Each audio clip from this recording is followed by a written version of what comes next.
যদি অত্যাচারিত না হয়ে মিথ্যে কথা বলে থাকে তার শাস্তি হওয়া উচিত, কিন্তু রেখা পাত্র অত্যাচারিত হয়নি এ কথা হলফ করে বলতে পারি না।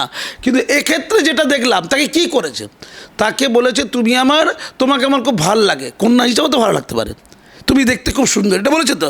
রাজ্যপাল মানে দাদুর বয়সে, পিতা বয়সী নয়, তুমি দেখতে দাদুরা তো নাতনিদের সাথে মজাও করে ওর সময়, যদি বলে তাকে কথার কথা বলছি। তো এটা বলার জন্য এইটা হলো সময় যেদিন প্রধানমন্ত্রী ওনার কাছে আশ্রয় নিচ্ছেন, যেদিনই প্রধানমন্ত্রী ওনার অতিথি হচ্ছেন, আর যখন লোকসভা ইলেকশনটা চলছে তখনই এটা হতে হবে। আর কী এমন করেছে, নাকি হাত ধরতে চেয়েছিল ছাড়ি নিয়েছে, তাতে কে দেখুটে একসা। না অপরাধ নয় বলছি না, এটা ধর্ষণ নয়। কিন্তু আপনি মৌলিক জায়গা আসুন, শোনেন একটা কথা বলি পরিষ্কার, প্রত্যেক বিষয়ের গ্র্যাভিটিটা বুঝতে হবে। যদি রাজ্যপাল, অবশ্যই নাই, যদি রাজ্যপাল এটা করে থাকে, তার যদি মনে হয় আমার চাকরির দরকার নেই, যে কোনো মানুষ অনায়াসে চাকরি ছেড়ে চলে আসতে পারে, এবং তার জন্য তার কলিগ না প্রতিবাদ কি বলছেন, থানা পুলিশ করে মুখ্যমন্ত্রী একদম কত প্রতিবাদ দেখবেন, প্রতিদিন পশ্চিমবঙ্গে ধর্ষণ হচ্ছে, প্রতিবাদ মুখ্যমন্ত্রী করতে যান, মুখ্যমন্ত্রী ইন্টারফেয়ার না করলে এটা প্রতিবাদ হতো নাকি?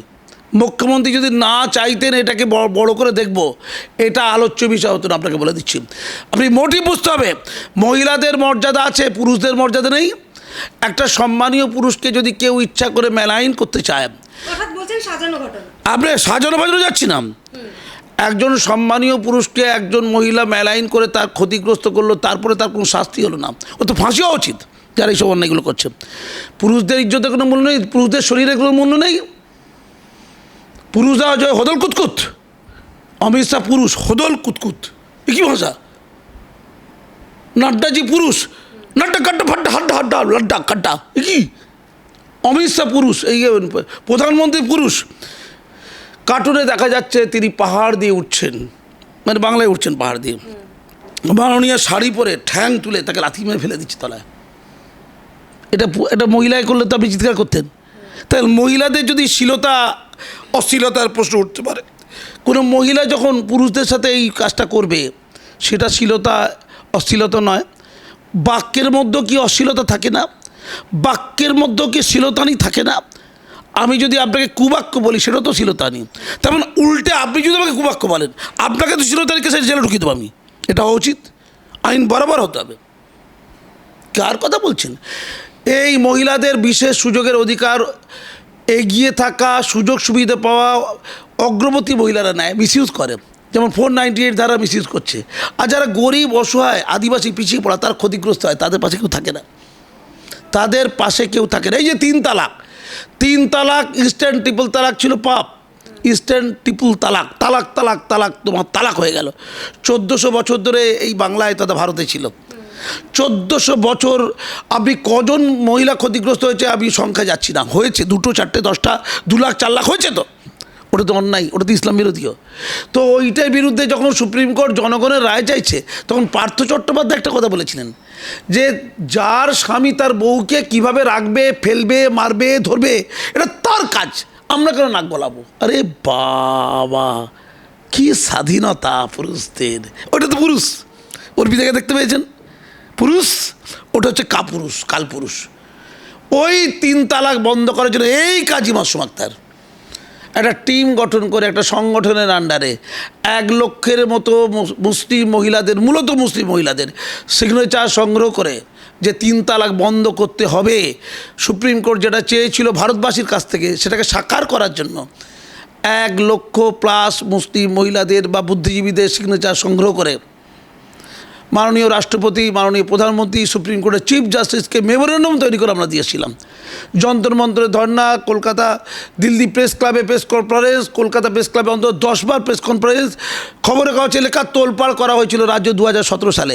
তারপর ঐতিহাসিক রায়, 3 তালাক বন্ধের রায়, ঐতিহাসিকভাবে 3 তালাক বন্ধের রায়। এখনও কাজী মাসুম আক্তারা প্রতিবাদ করছে যে 3 তালাক বন্ধ হয়েছে, 3 তালাক দিলে স্বামীর শাস্তি হবে, কিন্তু রেমেডি কী পাবে ওই স্ত্রী যার 4টে বাচ্চা আছে? স্বামী জেলে চলে গেলে তাদের তো সুরক্ষা দিতে হবে, তালাক ভাতা দিতে হবে, ইত্যাদি ইত্যাদি। আজও বলে যাচ্ছে, একে বলে মহিলাদের পাশে থাকা, মহিলাদের সম্মান করা। ওই মুখে বলে দিলাম মহিলাদের সম্মান আছে, ওসব ঢপের কথা, ওইভাবে হয় না কিচ্ছু। সম্মান ব্যাপারটা বোধের মধ্যে থাকতে হয়, চেতনার মধ্যে থাকতে হয়। আমি পরিষ্কার বলছি, বাংলায় একটা অত্যন্ত কুপ্রভাব চলছে। নারী পুরুষের সম্পর্কে যে সুস্থতা, যে মাধুর্য, তাকেও নষ্ট করছে রাজনৈতিক কারবারিরা। আমি দেখতে পাচ্ছি যে ধর্মের নামে, শ্রেণীর নামে, জাতির নামে মানুষের মধ্যে কাঁটাতারের বেড়া, বিভাজন তৈরি করা হচ্ছে। হিন্দু ভোট, মুসলিম ভোট, জৈন ভোট, বৌদ্ধ ভোট, শিখ ভোট, দলিত ভোট, তফসিলি ভোট, মতুয়া ভোট, মানুষকে বিভাজিত করা হয়েছে, ভাগ ভাগ টুকরো টুকরো করে দেওয়া হয়েছে, বিভাজন রেখা তৈরি করা হচ্ছে, বিভাজনের রাজনীতি করা হচ্ছে। আবার নারী পুরুষের মধ্যে সম্পর্ককে কলুষিত করে স্বাভাবিক যে লালিত্য, সামাজিক লালিত্য, যে বন্ধন, তাকেও শিথিল করা হচ্ছে। রাজনৈতিক কারবারিরা এই কাজটা করে চলেছে। খুব দুশ্চিন্তার, দুর্ভাবনার। আমি পরিষ্কার চেতাবনী দিয়ে রাখি, মহিলাদের মর্যাদা অধিকারের নামে এক শ্রেণীর মহিলা, অগ্রবর্তী অংশের মহিলা, কর্মস্থলে যদি এরকমভাবে কাউকে ফাঁসার, কর্মস্থলে অন্যায় হয়, অনেক ক্ষেত্রে মহিলা কর্মীদের হয়রানি করা হয়, তার কঠোর শাস্তি হওয়া উচিত।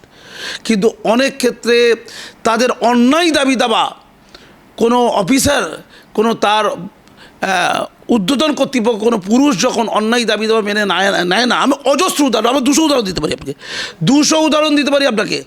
অন্যায় দাবি দাবা মেনে না নেওয়াতে তাকে ফাঁসানোর চক্রান্ত হয়েছে, এবং ফাঁসানোর জন্য হিউম্যান রাইটস কমিশনে গেছে, মহিলা কমিশনে গেছে, প্রত্যেক জায়গায় মিথ্যে প্রমাণিত হয়েছে।